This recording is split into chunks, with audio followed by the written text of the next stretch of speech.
আগে সাধারণত খালে বিলে জলা জমিতে শালুক দেখতে পাওয়া যেত, কিন্তু এখন তো ছাদ বাগানে সেটা করা সম্ভব। তো কীভাবে শালুক আপনার ছাদ বাগানে লাগাবেন সেটা আজকে দেখাবো।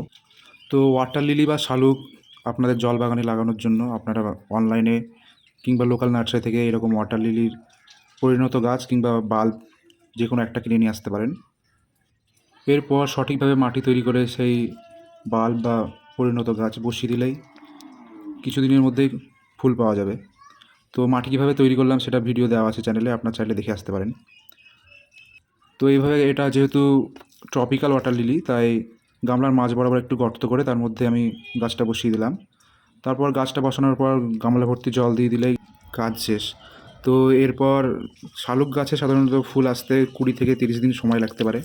তো আমার গাছটায় 20 দিনের মধ্যেই ফুল চলে এসেছিলো, সে ভিডিও আমি পরে শেয়ার করব।